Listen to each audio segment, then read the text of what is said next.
Welcome to this video of Wind of Change.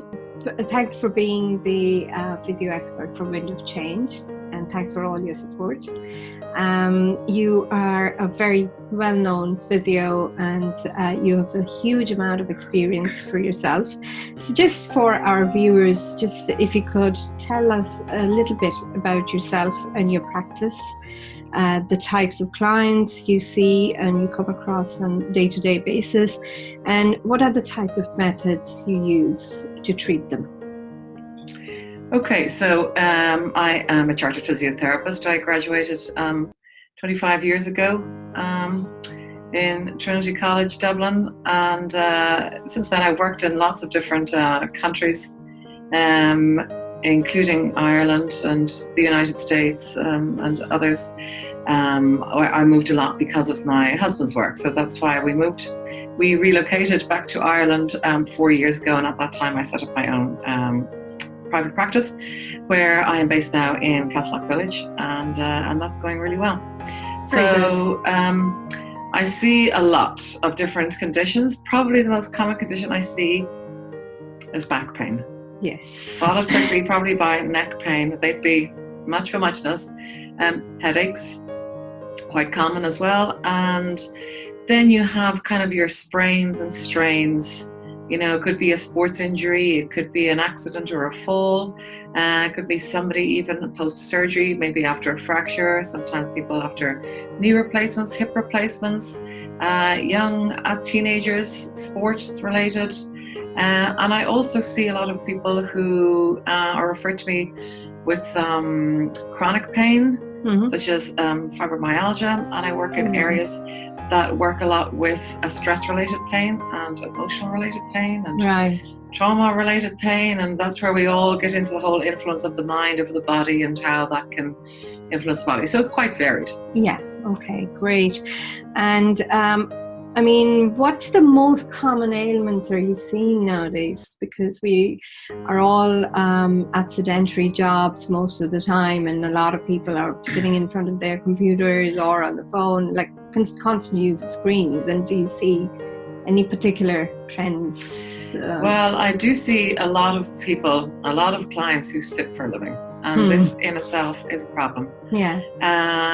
We weren't made to sit for so long. And I was looking up some of this research actually over the weekend, and I think they said on average we sit for 10.2 hours a day. But I actually, in my experience, it seems like it's a lot more than that. Yeah, some of them. I really do. I think there's people, office workers alone, and it doesn't include your commute to work. Yeah, you're sitting, you're going to have lunch, you come home, you have dinner, you sit down, and I always tell people I'm not talking about couch potatoes, do you know, because quite often these people who are sitting all day, they are motivated to come home and maybe go for a walk or go for a run or go for a swim and go to the gym, and a lot of people do that, and they say, but I exercise, 5 days a week, and it's like, yeah, I know, for 45 or 60 minutes or whatever, but the problem is, but you're sitting. In a lot of their cases, a lot of their problems are that they're sitting for, I'd say some people upwards of 12, 13, 14 hours a day. And do you have an idea how much, like, say a World Health Organization, do they benchmark anything like that this is kind of a dangerous level of time to sit down in front of your computer, or is there anything like that? It's so difficult, and there's so much stuff out there, and the looking into is sitting really as bad for us as we think it is, and some of the recommendations are get up and walk around every 10-15 minutes, try to get in your moderate amount of exercise, your 30 minutes of moderate exercise 5 times a week, 150 minutes is the recommendation per week.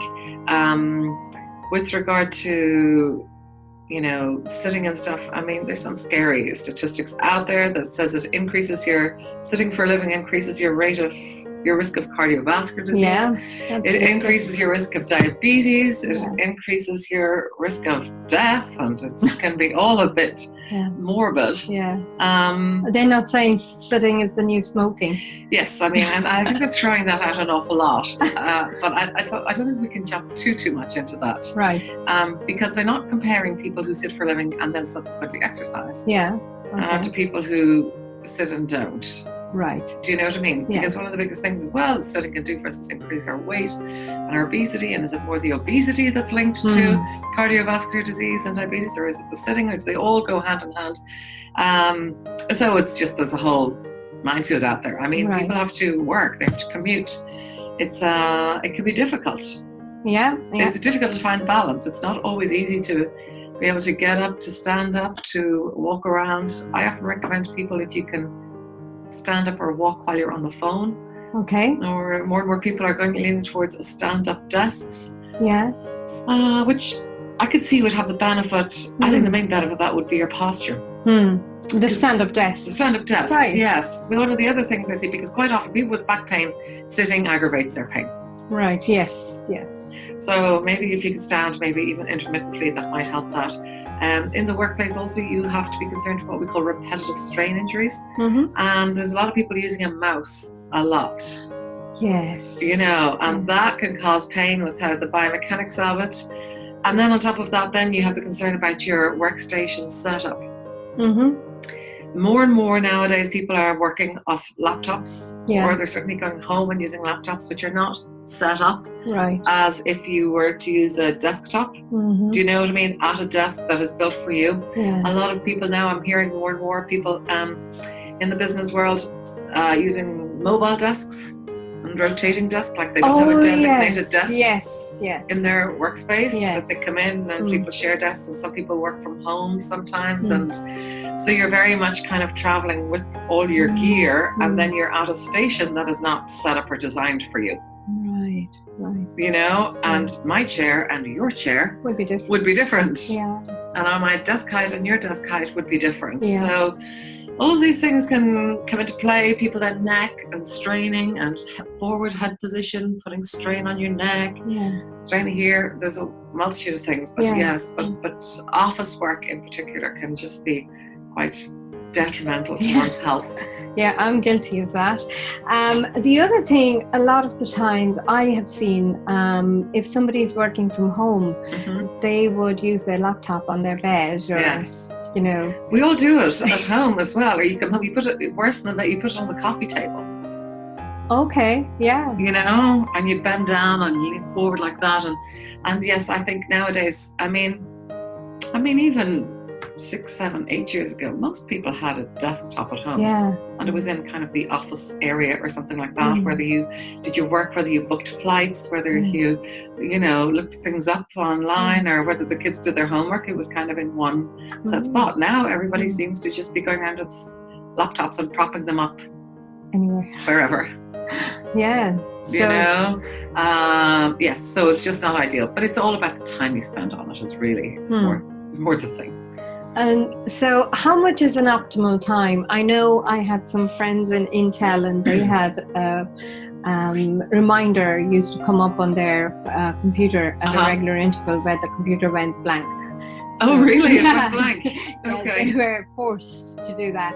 So what would you recommend people, like what type of strategies can they implement in their day-to-day life when they're working?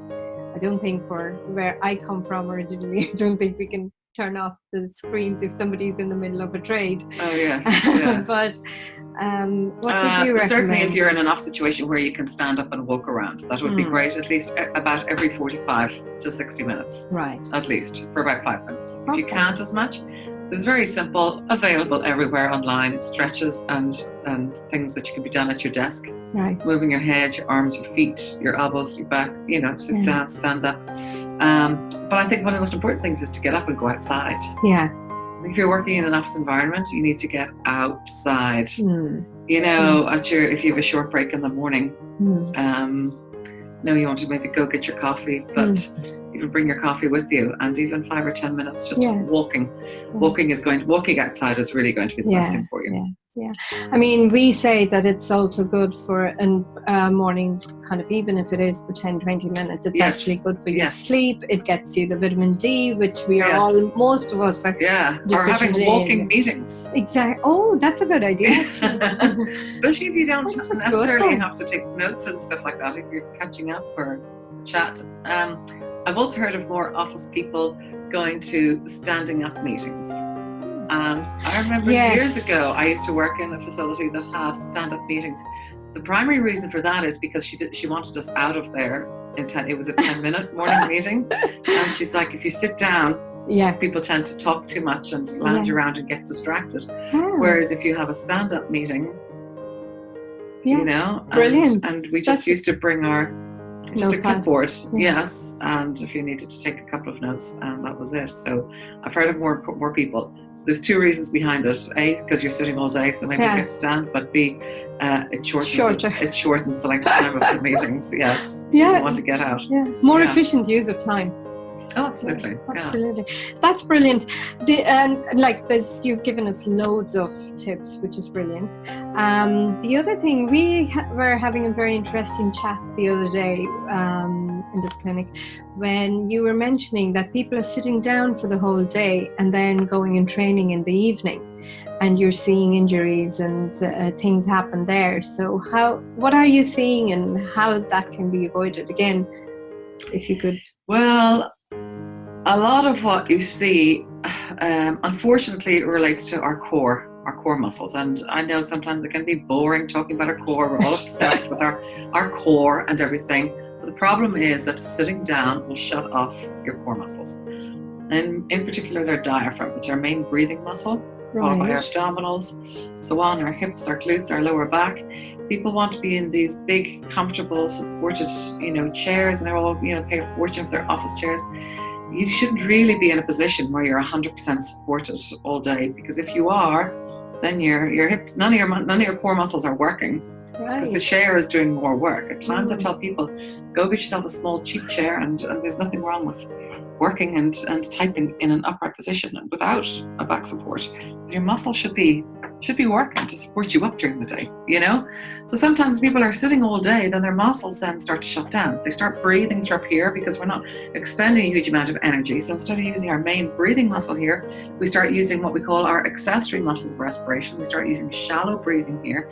Your diaphragm doesn't do any work, and then the rest of the core goes, great, the diaphragm's not working, I don't have to do any work either. So before you know it, this is all shutting down. And again, I am not referring to couch potatoes, because they'll get up and they'll do this for 45 minutes, but this has all been switched off for hours, and it's difficult to get it going again. That same thing can happen in the mornings as well, when people have been lying in bed all night and you're horizontally, you get up and you try to get going, or you might even exercise first thing in the morning, or even this number of people who I see who injure their backs while they're bending over to brush their teeth, bending over to shave, bending over in the showers. Their backs kind of aren't ready to it because they've been in bed for several hours. And so that's sometimes what I see when somebody's been sitting for several hours. If they exercise quite quickly afterwards, like some people who are really good and they, run home from work and stuff like that. But yes, they can get injured if they don't give the body enough time to kind of switch itself back on again. Okay, that's very interesting, because I do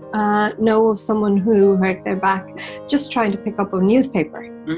And the other thing which is very, very interesting is about the shallow breathing, because that impacts your stress levels as well. So what we always say is that the next time you're stressed, just notice how you're breathing. So that is... But you're not going to breathe like that with your shoulders, Amy. No. You're going to breathe with your belly. It's our main muscle of respiration, okay? When we breathe in through here, we typically only take in about 1.5 liters of air. When we breathe in through here, we typically take in about 4 liters of air. And there's a reason, even in life, that we have the expression, take a deep breath. Exactly. Because it has a calming effect on us as well. And quite often you're going on and again, I see people with stress-related pain and emotional-related pain, and it's if sometimes they have a hard time even catching their breath and going on, because their lives just get so busy and running here and there. And sometimes I tell people, it's stress in your life. You don't have to be losing your job or losing your home. Sometimes just every day-to-day little things can just build up and get on top of people, and again cause stress, tension, poor breathing, muscles shut down. We could go on, because from there as well, it sometimes can, more and more people we're seeing with panic attacks, with palpitations, with upset stomach, and all of these things all tie in together, and a lot of these are stress related. Now, people don't come to physiotherapy with palpitations or upset stomach, but they often come to us with pain, because that's another consequences of our lives and some of the stress and that we're dealing with. And so here in this clinic, we try to tie everything in together, and to address people's stress, address things as basic and simple as breathing. And that's, that's absolutely hitting the nail on the head, and that's the whole concept of Wind of Change as well, as you know, because they are so interlinked. So, but even from sitting down, you can see, like, a physiotherapist can help, a nutritionist can help, a mindfulness expert can help, a yoga expert can help. So all these things tie in so well together. Absolutely. I think this has been a brilliant conversation, just again zoning in on the importance of your food lifestyle, food, fitness, and sleep and stress management again. So thank you very much, Tara. Not at all. It was really good. And so, like, you've given us lots and lots of tips. What would be your last major, like, if you want people to go away with one thing today from this conversation, what would be that one thing you'd say to people, that this is your biggest tip? Okay, I tell people all the time, if you do nothing else, I want you to breathe. Yes. It's amazing the number of people who don't. And even when I do presentations with doctors and stuff like that, and they ask me, what kind of exercises do you give your clients? And most people think when they go to physiotherapists, they get the rubber bands, and they do 10 of these and 10 of those. And I said, no, the exercise I give are breathe, drink water, and walk. Absolutely brilliant. So if you do those 3 things. Thank you so much, Tara. Hope to talk to you soon in the near future. Thanks.